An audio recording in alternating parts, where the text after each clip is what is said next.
Hi, Ray here. Today I'm going to show you how to make an inexpensive tool drawer out of an Ikea cabinet drawer.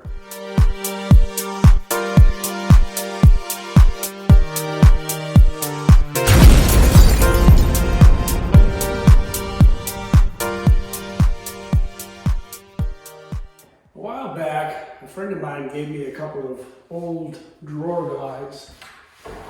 I had never made drawers before, so I decided I would try to make a couple of drawers just out of scrap wood to put under my workbench.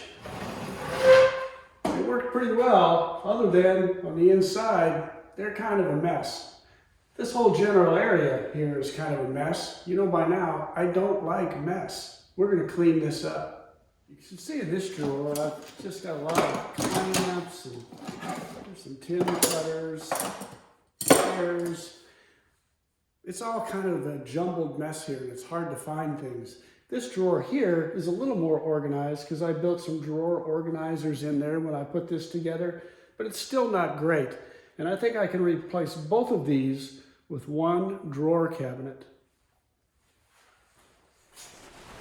I had decided that I wanted a set of drawers that I could slide under my workbench to get it out of the way. And originally I looked at regular tool drawers that are made out of metal, but you know, those drawers cost about $400 a piece, and I just thought that was a little bit too much for my needs.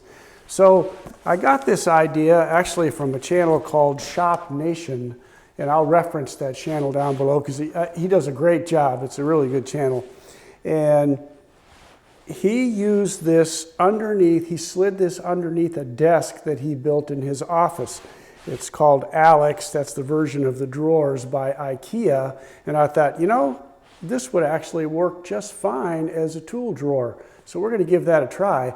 This, by the way, was only about $139.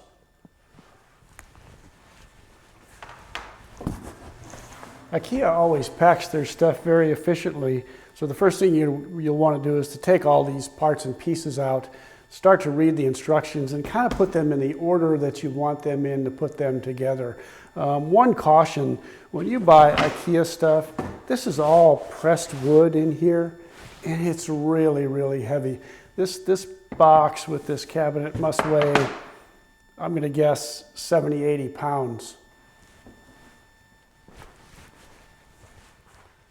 There are all the pieces to the drawer cabinet laid out on the workbench. I'm going to put down my other extra workbench that I pull out of the wall here and we'll start assembly. Ikea usually sends the instructions out only in diagram form. There's no writing on here, it's just a diagram showing you what pieces to put together and how to put them together and what the pieces are that you have to use. My caution is go slow, pay attention, make sure you line up all the holes the way they're supposed to be lined up, and just be careful putting it together. Otherwise, you'll find yourself on step 4 and you realize that you did step 2 slightly incorrectly and you got to take it all apart and put it back together. That might be from the voice of experience, I'm not sure. Now you can use a power tool to put these together. If you do, I recommend you be very careful. Set your setting down low so it doesn't over tighten and then carefully put them in because you can mess these up really quickly. So I've learned how to do it, but I take my time. If you do that, it'll work out just fine, but be very careful. A hand screwdriver is probably the safest way to do this. All right, we have our two sides. We've put them on our back. The drawer glides in this particular unit are already installed inside here. Most of the time that's not the case, so that's really a time saver. And now we're going to put the top on. And normally, if you just line the pegs up, they will go in pretty smoothly.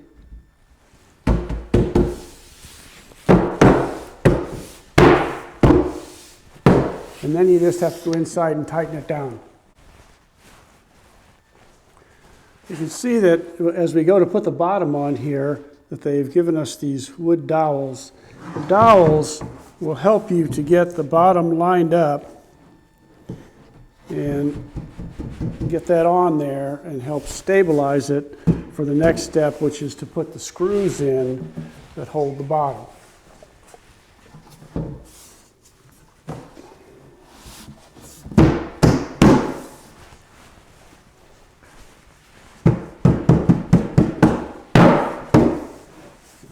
So as I said, it's generally pretty simple. If you follow the instructions, use the guides like the dowels that they give you, which actually add structural integrity as well, then you can get these things put together in short order. I'm going to come back and put the screws in the bottom here.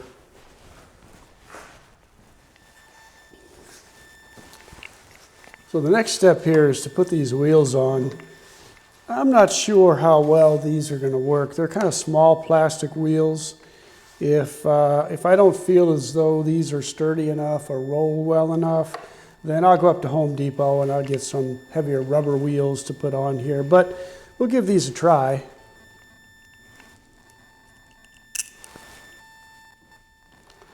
And again, the holes are all pre-drilled.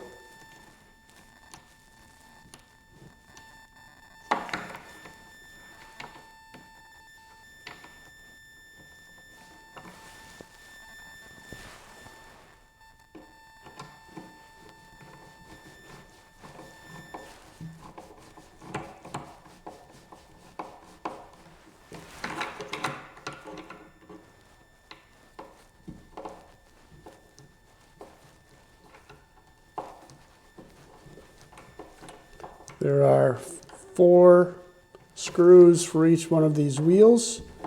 So I'm going to go around, I'll put the rest of the wheels on, and then we'll come back. All right, the box is assembled. The roller wheels are on there. They roll just fine. I don't know how they'll do under too much of a load, but so far they look good. And it slides under my workbench just like I wanted it to.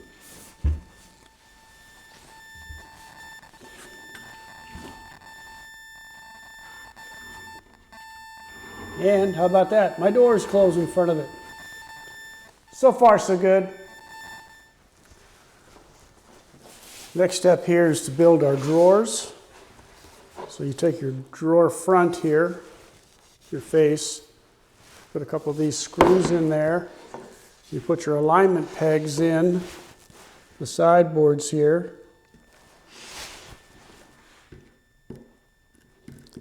Then you'll simply slip them down, tighten them up, and then I'll bring you back for the door bottom. Once you have the sides put on the drawers, then the bottom of the drawer slides into 2 grooves, like that, fits into a groove here. The back piece also has a groove that fits over that.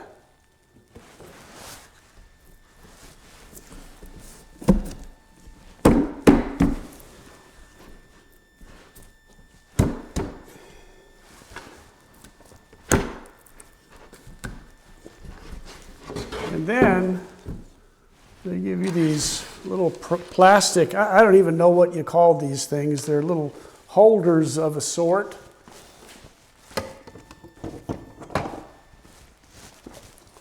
They're plastic screws, but you don't screw them in. You actually just hammer them in like this. So you put all 4 of those in, or 2 on this side, 2 on this side, and your drawer is complete to this point. So once you have all your drawers assembled, you pull out the door glides, line up your drawers along those door glides. They'll fit right in that little gap there. And you just slide them back in, making sure your door glides stay out.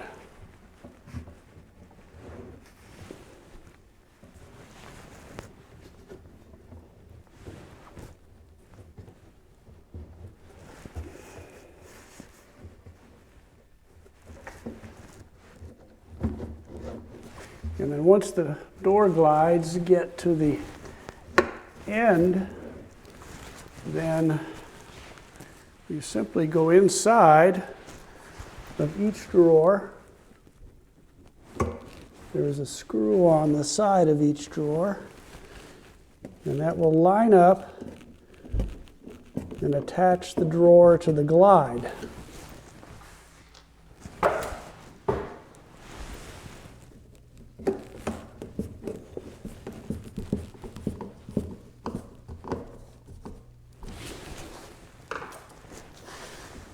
Once you got your screws in there, they slide pretty nicely. The only thing I'm not real fond of is that it leaves a good 6 inches or so, maybe a little bit more, about 6 inches back under here, but that's okay. We'll figure out how to deal with that. So I'm going to get the rest of the drawers put on here. Because this has a bottom that's just kind of slippery, the tools could slide around in and out when I'm opening the drawer and it won't stay very organized. So all I need is a little piece of something that's kind of soft to hold that in there. I've got an old yoga mat here, so I'm going to try to cut a piece of this yoga mat, put it in there, and see if it doesn't stabilize those tools. All right, that did the trick. Things are not sliding around in there. So I'm going to put that in a couple of more drawers. Well, here we are, it's completed. I can get into the drawers easily. If I want to pull it out, I can pull it out. I have a place to set my tools on while I'm working if I need to. It is much more organized. I can get to my tools more quickly and actually have lots of extra space down there. Well, I think our little Ikea drawer for tools worked out pretty well.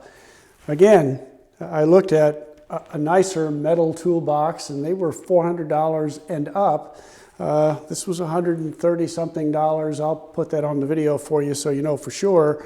And a couple hours work to put it together.